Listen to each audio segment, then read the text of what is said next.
Hello, my name is Sydney Askin, and for my film study project, I'll be analyzing the Mise scene in a clip from the Dead Poet Society. For context, this clip happened immediately after Neil, the main character's strict father, discovers that he was disobeying his orders by performing as a lead in a play. The following clip includes Neil's father, Mr. Perry, attempting to discipline and control his son, as well as Neil's actions in result.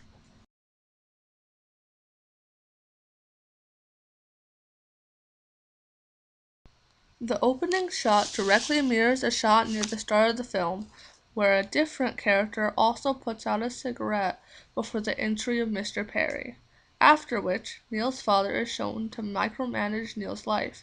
This is trying to convey to the audience that something similar to the former scene is going to occur.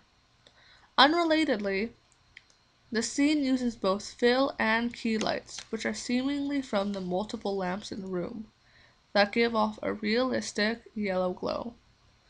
This makes the scene feel more realistic to the viewer, which makes the audience feel more like they're in the scene, and therefore more empathetic toward Neil and Neil's situation.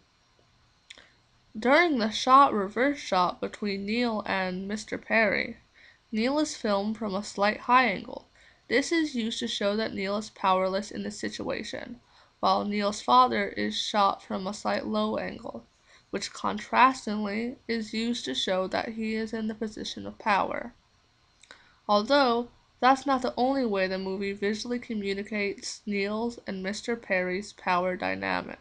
By having Neil's father stand for the entirety of the scene, while Neil only briefly stands when he tries to explain his opinions, the filmmakers are showing that Mr. Perry has constant power over Neil, even when Neil tries to stand up for himself, shown by him standing.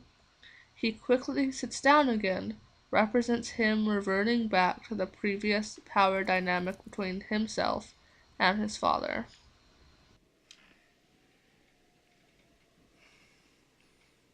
Nothing.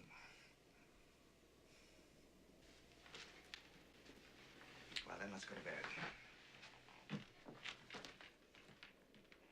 As you heard, the scene has no soundtrack and relies solely on diegetic sound. Similar to the lighting, this is used to make the scene feel more realistic, which makes the audience feel like they're in the scene. Ergo, the audience feels more empathetic towards the main character. As it cuts to the next scene, the new lighting conveys a shift in mood. Now there are hard shadows and discernibly only lighting from key lights. This sets an ominous atmosphere as well as foreshadows the upcoming tragedy. Lighting isn't the only thing that shifts from scene to scene. The sound does as well.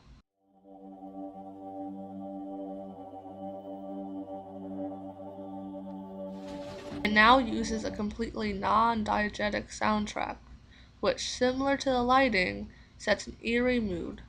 Both the lighting and the sound choices help build tension. On a different topic, Neil putting on Puck's crown, which he wore in the play, is his final act of rebellion against his parents, as well as a way to be who he sees himself as, an actor, in his final moments. The crown is also an allusion to Christianity's, Jesus's, crown of thorns. The allusion allows the audience to draw a parallel between Jesus dying for what he believed in to Neil dying for his beliefs, or in other words, Neil's acting as a martyr. The chronological shots of Neil moving throughout the house are used to build tension. Neil going down the stairs not only continues the sequence of shots meant to build tension, but also symbolizes Neil's continual descent into his bad mental state and his decision to commit suicide. The film cutting to a shot of Mr. Perry sleeping not only is used to make the audience sympathize with Neil more, because his father is sleeping happily and peacefully, represented by him sleeping with a neutral expression and a joyful portrait in the beginning of the pan, but also to create tension for the audience. Because if Mr. Perry isn't awake, then who is there to stop Neil from doing whatever he is about to do? Tension continues to build as Neil uses the key to unlock what is later revealed to be his father's desk. This is a reminder to the audience that Neil is driven to suicide because of his father. The film continues to remind you of this by not only having Neil kill himself using assumably his father's handgun, but also by having him commit suicide in his father's office, where his confrontation with his father had previously taken place. Going back to the sound, the eerie soundtrack also represents Neil's depressive state. The sudden switch between the non-diegetic soundtrack to Mr. Perry's diegetic breathing represents not only the gunshot that awoke Neil's father, but also the ending of Neil's depressive state caused by his life ending.